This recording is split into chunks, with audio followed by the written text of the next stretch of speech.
চোখের কান্নার পানি মুবারক বন্ধ হয় না। ও বন্ধু, শেষ পর্যন্ত আল্লাহ ডাক দিয়া কয়, বন্ধু গো, কেন আপনি চোখের পানি ফালায়া কান্দেন? আমার নবী বলে, ও আল্লাহ, 1,24,000 পয়গম্বর নাকি এত সুন্দর জায়গা দেখে নাই, আমি নবী দেখছি, তারপর আমি আনন্দিত হইতে পারতেছি না, কি তা করতাম গো?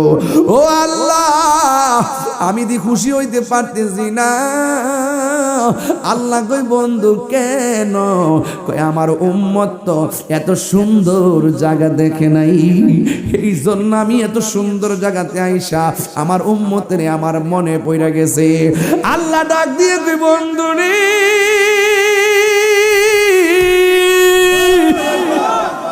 ও বন্ধু, আর কান্দেন না, ওরে কঠিন হাসরের দিনে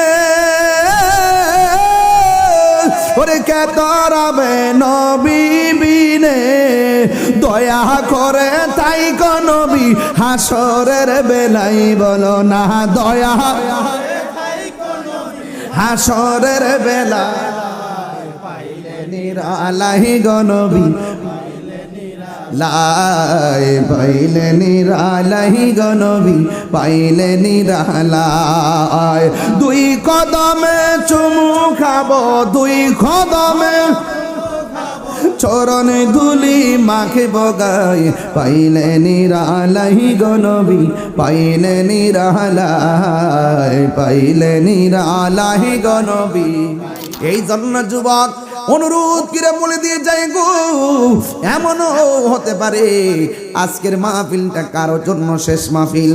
তাই তো আমার নবী, আপনার নবী রাহমাতুল লিল আলামিন বলে, উম্মত তোমরা 5 ওয়াক্ত নামাজ পড়ো। 5 ওয়াক্ত নামাজ পড়লে বান্দা খাঁটি বান্দা হয়।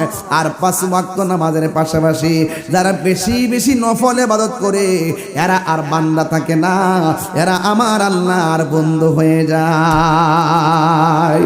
চিৎকার মেরে কন্যা আল্লাহু আকবার। এই জন্য যুবক ভাইয়েরা গো, আমার নবী, আপনার নবী বলেন, আমি যখন মেরাজের মধ্যে গেলাম, যাওয়ার পরে আমি দেখলাম একটা সুন্দর একটা জায়গা। আল্লাহ ডাক দিয়ে, বন্ধু, ও বন্ধু, এই সুন্দর জায়গা আপনারা দেখাইতেছি। এমন সুন্দর জায়গা পৃথিবীর আদম নবী দেখে নাই, ইউনূস নবী দেখে নাই, দাউদ নবী দেখে নাই, ইয়াহইয়া নবী দেখে নাই, সুলাইমান পয়গম্বর দেখে নাই। 1,24,000 পয়গম্বর এই সুন্দর জায়গা দেখে নাই। এই জায়গার মধ্যে পৃথিবীর কোনো ফেরেশতারা কদম রাখে নাই, পৃথিবীর কোনো মানুষ কদম রাখে নাই, পৃথিবীর কোনো নবী রাসূল কদম রাখে নাই, কিয়ামত পর্যন্ত কেউ কদম রাখবে না গো। ও ইয়া রাসূলুল্লাহ, এই জায়গাটা আমি আল্লাহ আপনি নবীর জন্য সাজায় রাখছি, এই জায়গার মধ্যে আমি আপনারে আনছি। ও নালা দুঃখের বাবা,